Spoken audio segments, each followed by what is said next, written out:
Alright guys, our next guest is known for his fantastic analysis on both Morning Combat, the Luke Thomas show on SiriusXM, and of course his very own live chat on his fantastic YouTube channel. He is kind enough to jump on and chat to us once again to discuss UFC 252, specifically the rubber match between Stipe Miocic and Daniel Cormier.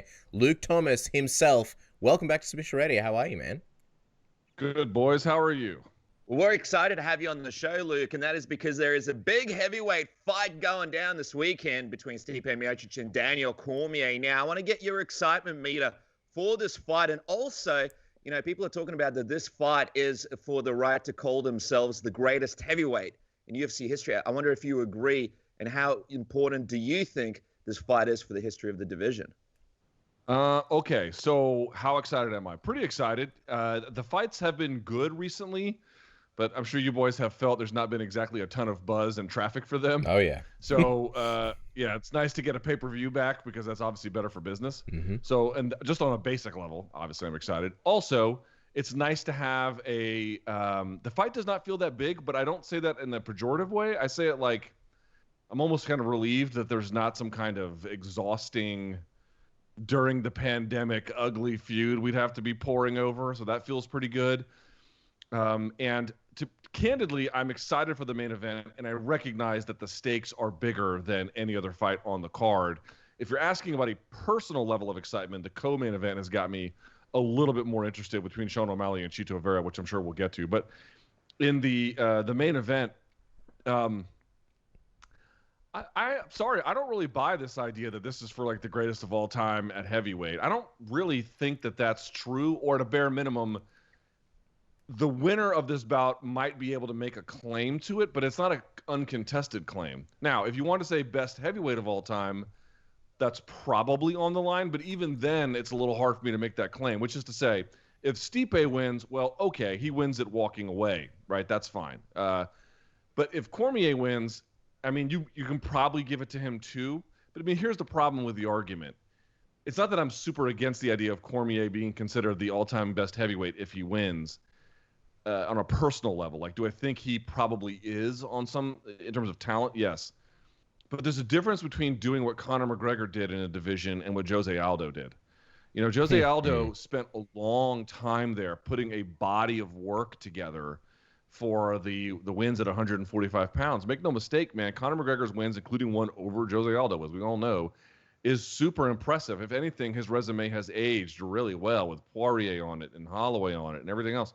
I mean, it's great what he did, but it's like, was he a better featherweight? I mean, when him and Jose met, he was a better featherweight.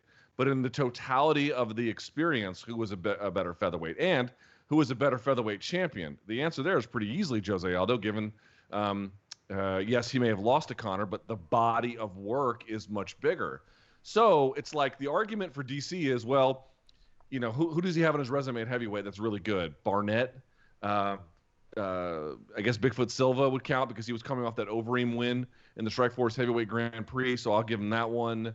Obviously, Lewis is pretty good, or something like that. But you know, we look at his heavyweight resume; it's not even as good as Fedor's, like by a long shot. So, for me, the guy who beats the other guy, and the other guy was supposed to be the best UFC heavyweight of all time. Well, I guess if you beat him twice, even if you didn't have a long campaign, that kind of makes you that guy, I guess.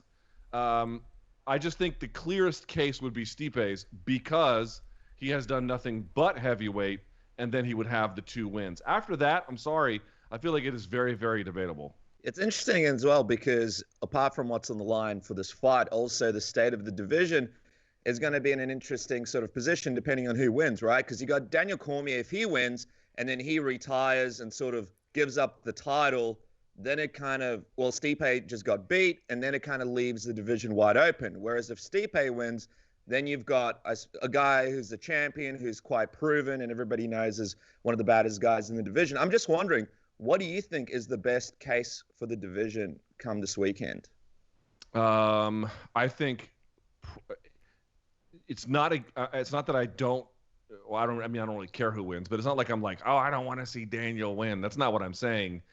But it just goes, you have to acknowledge it. If he wins, it causes problems. I mean, that's just the way that it goes, right? It's not, It's not anything about Daniel. It's just about if you have a guy and he wins the belt and that's his last fight in that weight class, or in this particular case, probably his career, then he has to gift the belt right back to the division, and then they have to fight for it. You just don't get this easy transference of star power, of continuity, all the things that are generally what you want when you're manicuring a division and trying to build up the next person who ends up holding that belt. So that creates some problems. Not the end of the world. I'm not saying that. I'm just saying it's not the ideal outcome in terms of those considerations. So let's game this out a little bit. If DC wins, what are the two likeliest possibilities? One, he retires, as he says he's going to. I think that is probably the likeliest. Or two, they throw big money at him for a third Jones fight, this time at heavyweight. I doubt that happens, but I think it's something you should at least consider. I don't think he sticks around for Ngannou. I don't think he sticks around for, you name Gustafsson again or something like that. I just don't think that's not what he's going to do. So let's talk about Stipe. If Stipe wins, what happens? One is he could also retire, although I think that's less likely than Cormier's. Two, they could do Francis again. Three, they could try to do Stipe Jones and get him off the couch. Or four, what is possible is, I guess you could go maybe somewhere down the line. No, I think maybe Blades, if Blades beats Lewis. But I tend to think they'll do the Francis fight again. And so if DC wins and then drops it, which is, I guess, the third of the sort of the first one that I indicated, but I didn't really go into what that would mean, then I don't know how you put Stipe back into that fight, to be quite honest with you. I think you would probably do Francis and then maybe try to get Jones up there. Again, Jones is a big player here no matter what, or at least in theory he is. Or you could do Francis versus the winner of Blades versus Lewis, or Francis versus the winner of Lewis versus the winner of Rosenstruck versus JDS. It's a lot of options. It's really murky. I just feel like you have to consider all the possibilities, and all of them have at least one scenario where John Jones is relevant. It's interesting. Do you think that the UFC has kind of changed their tone when it comes to Jones and Ngannou and Jones at heavyweight? Because we saw that the last time around it was pretty disastrous. The UFC didn't seem too keen for whatever reason. Jones was pretty pissed off publicly, and everything's been on ice ever since. I don't know what to make of all of that. I mean, we know historically the UFC doesn't like to be leveraged. Okay, nothing new there, right? That all is pretty basic. But why would they be so hostile to the idea? And the other part about it was so funny. It was like, oh, he wants Deontay Wilder money. And I know we've been over this. It's like, how do you make a claim like that? It's like, how do I make an example of this? It's like, it's sort of like, what's a sport that all of us would know beyond just, combat sports? I don't know. It's something like, Nadal wants Federer money. It's like, okay, that sounds totally reasonable. What are you talking about? You know what I mean? It's like Djokovic wants Federer money. Okay, sure, let's do it. Well, why would you say something like that? And in fact, that is even not the best comparison, because Wilder has 2 fights on his record on pay-per-view. John's been on pay-per-view for a decade. I mean, I don't even understand an argument at all.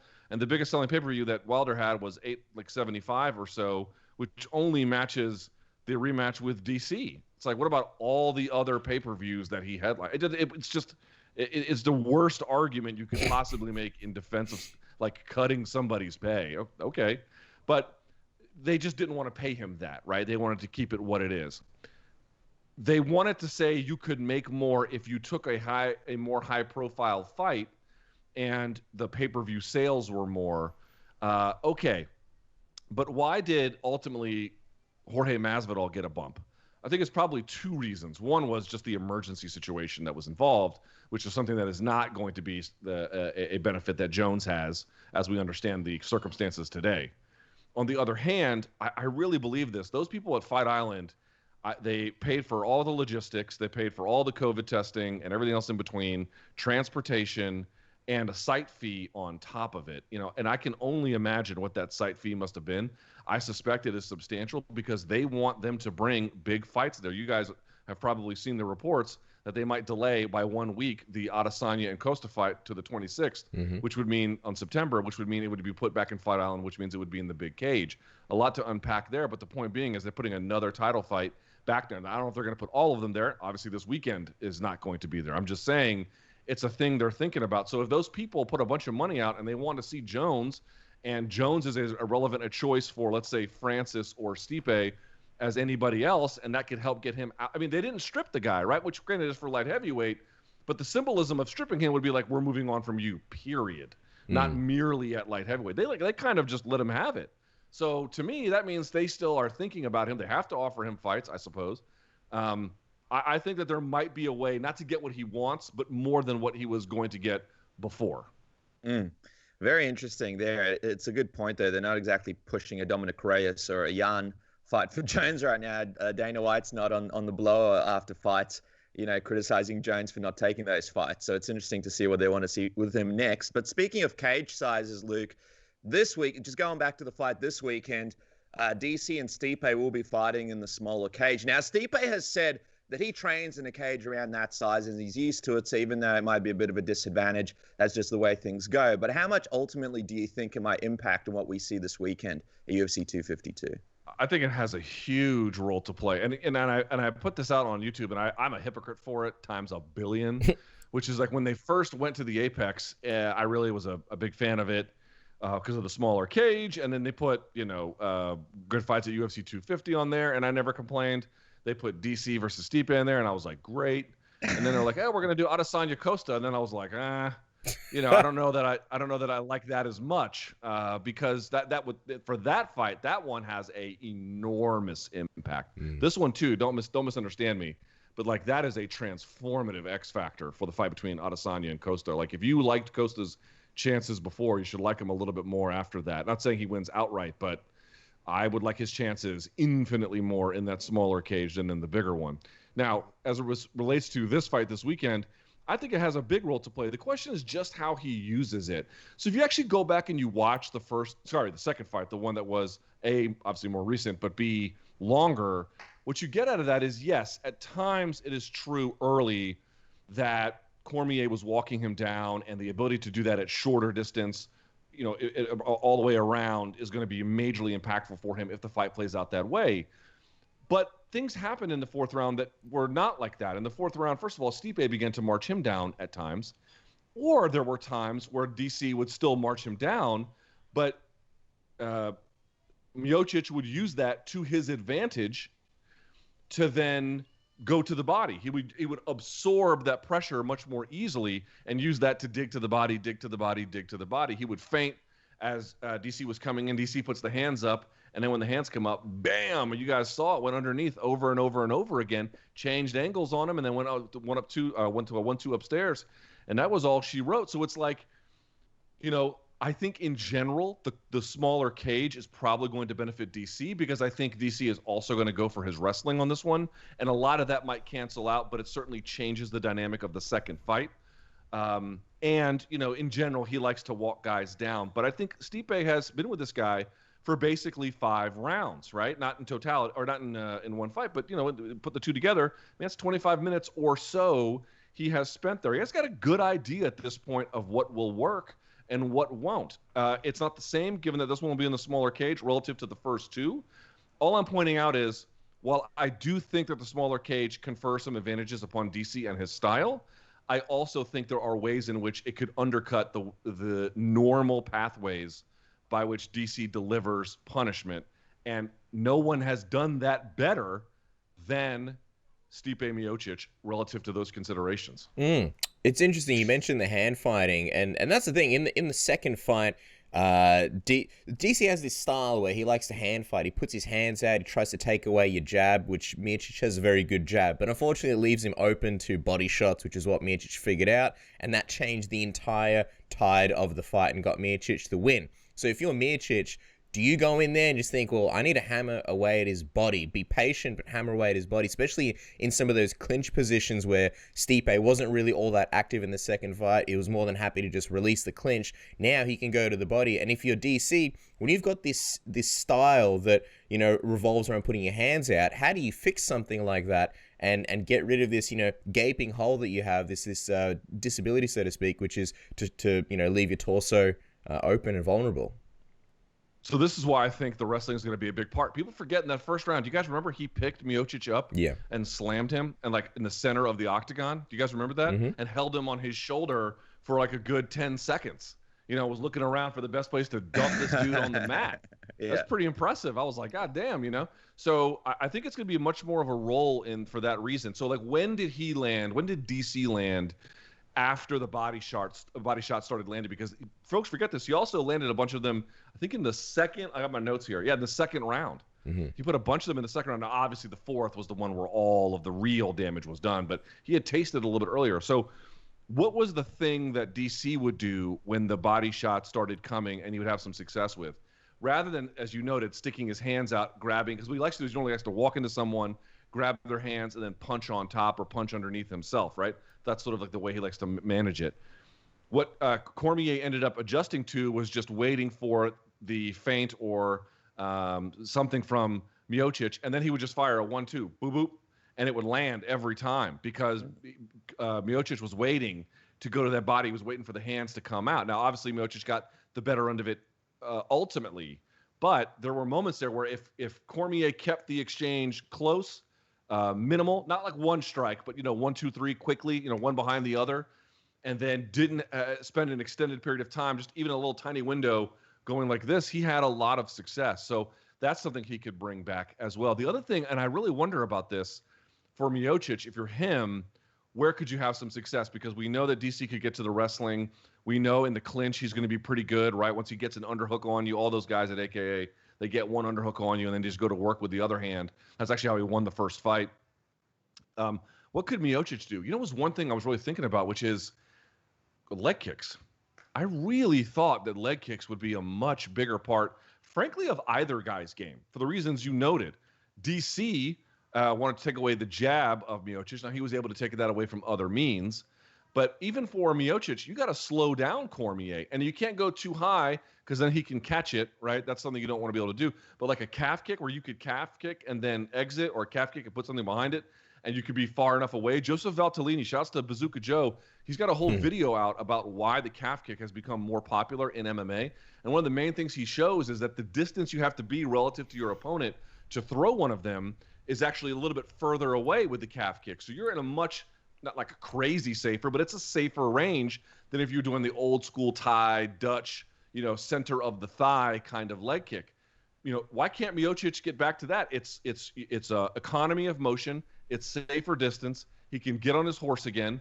It just seems to me like that is something one way or the other that should be a factor, especially for the reigning champion. It's going to be very interesting to see what kind of fighters we see this weekend as well. Obviously, we're in a pandemic, and that kind of limits some of the training options. I'm curious, how much do you think that might affect the fighters as we go in there? And if you're Stipe, a guy that's always in great shape, are you looking at potentially trying to push this thing out to round 4 and 5 and really capitalize on a potential Daniel Cormier that's maybe not at 100% like before, and also dealing with a lot of injuries nowadays going into fights? Yeah, I don't know about the round length or the length of the bout duration. I don't know exactly how that would play out because Cormier got tired last time, which is why we mentioned in the 4th round, DC was being walked down by Stipe at times, which was like the opposite of how the bout really started and continued for the vast majority of it, quite honestly. On the other hand, if you go back and you look at him, he just had a little extra jiggle on him too, and I'm not fat shaming DC. What I mean to say is, there's going to be an optimum weight for DC, body type and all, to fight at 205 pounds, right? Whatever that resting point ends up being, 215, 220, whatever it is. There's also going to be an optimum weight for him at heavyweight where he's not going to be killing himself, but there could also be a point where, you might beat good fighters with a little extra heft, but that's not optimum for you, especially against Stipe Miocic, who has a win over you and knows you really well, and Cormier is 41 years of age. So what I mean to say is he will probably still come in, I forget what he came in, I think 240-something for the last fight. He will probably be a little close to that. We're not talking a huge difference, but a 5, maybe 7 to 8, 9, 10-pound difference at the most, I probably suspect, to see, because while the smaller cage means you don't have to work as much, you can't repeat any of the same mistakes. You have to kind of treat it, at least mentally, not tactically and strategically, but at least mentally, you have to treat that as, we can't get the lackadaisical attitude, relatively speaking, obviously, that he had in the second fight. I mean, I was guilty of it too. I interviewed Cormier before that fight, and, I remember Stipe was calling for a rematch, and I'm like, how do you call for a rematch after you get smoked inside of a round? It's just, I didn't even understand it. And I think DC and I felt pretty similarly at the time. And now I'm like, okay, that's how you got to, it's like, okay, obviously this is not what we thought it was. I just mean to say, you got to cross every T, you got to dot every I. So rather than bout duration, which I think was affected by the weight, at least in terms of how they were able to perform in the 4th round, to me, I'm going to look to see what the actual weight is of both competitors. How lean do they come in, and what benefits do those confer? I'm very curious about like DC, and can he even wrestle for 5 rounds? Obviously he's got that Olympic level wrestling, but at his age, like he's another year older, he's got the back issues. I'm very curious about that, and I think the weigh-in will sort of tell us a little bit. But I want to move on and talk about Sean O'Malley versus Chito Vera before we let you go, Luke. Obviously, as you mentioned, this is the more exciting fights on the card. Seeing a guy climb the ranks is always so exciting. What are you hoping to find out about Sean O'Malley by the end of this fight with Chito Vera? And make no mistake about it, people underestimating Chito. He is a dangerous threat, even to Sean O'Malley. Oh, Chito Vera is the real deal Holyfield. I mean, I know people think like, Chito Vera, who's that? Do not be that guy. I am warning you not to be that guy. That doesn't mean that Sean O'Malley can't win spectacularly, but if he does, that is orders of magnitude more significant than were he to beat Eddie Wineland in the way that he did. I mean, it's not even remotely the same. Chito Vera is an excellent fighter. He is a guy out of, I mean, people know who he is. He's been in the UFC for a while, but I just mean it's worth recounting his steps here a little bit. Came out of the Ultimate Fighter from Ecuador, and like a tiny place out of Ecuador too. He was not from like Quito or something. And he was okay, but not great. Had some athletic ability, but was really young. Moves to the States and hooks up with Colin Oyama. And this point is not made well enough. And I tried to get an interview once out of Colin for this, and we just kept missing each other. Colin Oyama is gifted as a teacher of fighters in many different ways. But one of the ways in which I think he excels more than just about anybody is taking young fighters and developing them. In other words, some people could take somebody who is more or less developed, change a mindset, clean up a few things, really, fine tune the others. That's one kind of skill set. Another one is to take somebody who's very raw and mature them. We just sort of assume that every coach can do all these things. And yes, the best ones are pretty good at all of it, but even they have their relative strengths. Colin Oyama is extraordinarily gifted at taking somebody who's a diamond in the rough and turning him into a diamond. And that is what he has with Chito Vera. I have enormous respect for Marlon Vera and his career and how far he has come. I did not think he lost that bout against Song Yadong or whatever the scores were. I think that was in DC for maybe it wasn't. It was recent, but it was not. I think it was in Jacksonville, and it was terrible scores. I didn't agree with it at all. He can do it all. He has excellent jiu-jitsu. He's got a great guard. He has an iron chin, which I think is going to be very interesting against Sean O'Malley. He's rangy. He's heavy-handed, unafraid of contact. I mean, he can do it all. Now, is he as slick on the feet as O'Malley? I don't think so. Is he as clever and innovative? I don't necessarily think so. So to me, it's like, dude, let me tell you something. If Sean O'Malley can pass this test, wow, look out. He can do spectacular things. On the other hand, I talked to Chito Vera about this fight too, and he was like, look, man, I'm not one of these guys who is going to be like, oh, he's young and, what is he, unranked or just at the top 15 or so, barely at the top 15. Was off for a couple years, and he's just he's a figment of the fans' imagination in terms of how good he is. I'm not going to make that mistake. I know he's good. I know he's talented. Didn't have kind words to say about him on a personal level, but made sure to split that from his assessment of him as a challenge. Man, I am so excited to see exactly how good Sean O'Malley is, because I'll tell you this much: as good as I think Marlon Vera is, I think all the enthusiasm behind Sean is 1,000% well placed. And your mileage on this may vary, but I am just one of these guys where when someone is coming up and they have to fight that guy and then that guy and then that guy, when they're coming up the Mortal Kombat tower, so to speak, and then they finally get to Goro, you're like, no, they can't beat Goro. There's no way they're going to beat Goro. And then they smoke Goro. You're like, oh my God, how good is this? That to me is the most exciting time in a fighter's career. So I don't know if Sean O'Malley is going to pass that test on Saturday. What I am going to say is if he does, it will be so exciting. Or conversely, Marlon Vera is a young guy too. I think he's in his late 20s. He's a commentator for UFC on the Spanish side.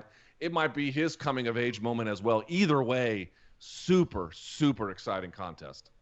Fantastic coming out party for both fighters, Luke. We appreciate you coming on the program. Of course, follow them at L Thomas News. And speaking of Mortal Kombat, his show, The Morning Combat, airs every Monday at 12 p.m. Eastern, 9 a.m. Pacific. Some fantastic artwork on a weekly, Luke. I have to admit, it's really, really awesome. Of course, that's Tuesdays here in Australia. There's a great story where Luke admits to, in his younger days, shoplift Subway sandwiches, I believe, from supermarkets. Something that I would never think you'd have in common with us, Luke. No, I'm just kidding. And also, of course, the Luke Thomas live chat, the Luke Thomas Show on SiriusXM, which is also available worldwide on Apple Podcasts and Pandora. That's the selected highlights, not the full show. I really love that as well. To me, that's kind of like the PTI of MMA. You can jump on and see what all the latest topics are. Do it quickly, nice and easy on your drives through your podcasting apps. It's absolutely fantastic. Make sure to check it out, Luke. We can't wait to see what happens this weekend. Thanks so much for getting us excited for the fights. Enjoy the fights, boys.